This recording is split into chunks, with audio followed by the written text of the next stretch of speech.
Nandito ako ngayon sa aking kubo.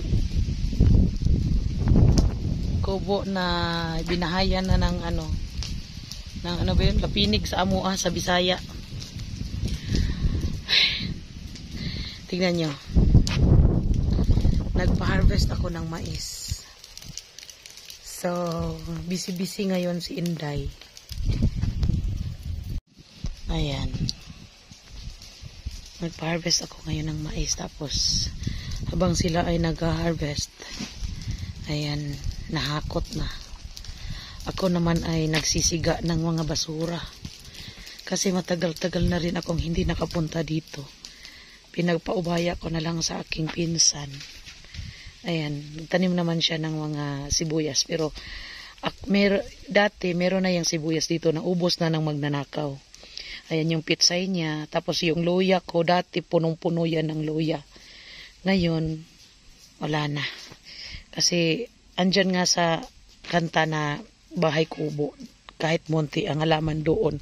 Ay, sari, singkamas at talong. Wala talagang singkamas. Pero merong talong doon sa likod. Ayan. Ayan, sinigaan ko. Kasi, ayoko talaga yung marumi. Uy, ayoko ng paligid na marumi. Kakainit ng ulo. Puntahan natin ngayon ang tinanim kong tingnan niyo naman, parang mananakit ang dibdib ko dito kasi sobrang madamo na. Yan yung puno ng malunggay. Meron pa doon sa likod. Dito, ayan ako pa naglinis niyan. Tanim kong lansones. Tingnan natin yung tanim kong niyog. Kung nabuhay pa ba. Ayan, yung mga dati kong tanim na niyog. Malaki na sila. Ang ganda tingnan pag yung mga tinanim mo na niyog ay unti-unti mo nang nakikita na ayan na. Lumalaki na siya. Pero pangit yung ganun. Ayan. Hanggang doon yan eh. Tingnan natin, may bago kasi akong tinanim dito. Tingnan natin kung nabuhay. Ang tanong, kung buhay pa ba? Ewan ko. Meron na rin akong, ayan. Yun yung tanim ko. Tingnan natin. Saan ba ako dito dadaan? Parang wala atang nabuhay. Wait lang. Aray ko. Ayun. Ayan. May bago akong tanim na niyog dito. Tingnan natin kung buhay pa ba. Yung tanim kong niyog.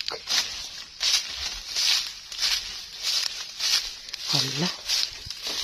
Hindi ata ng buhay. Yung dito wala. Walang buhay dito. Meron yan dito eh. Tapos ito. Ayan. Buti naman at nabuhay. Kahit maliit.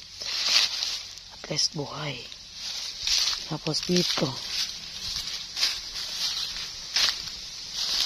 Nagtakot kasi ako magpunta dito.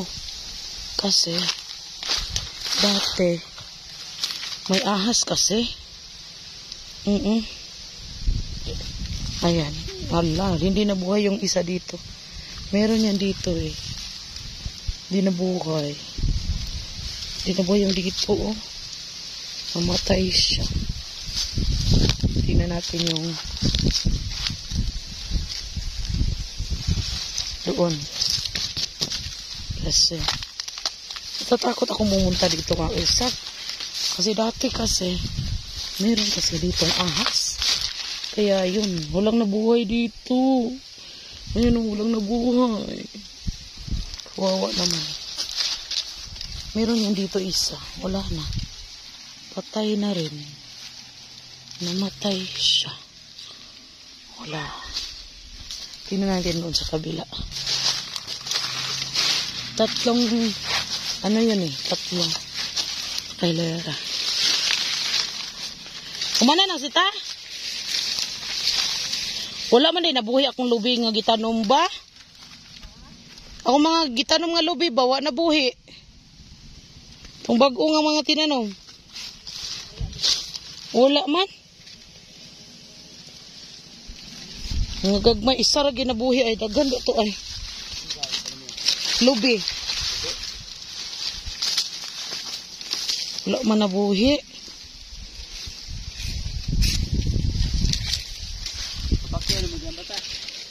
Kadang ko andra. Singalan ani. Ay butang takaw dai. Dari bayar atau dari butak ko.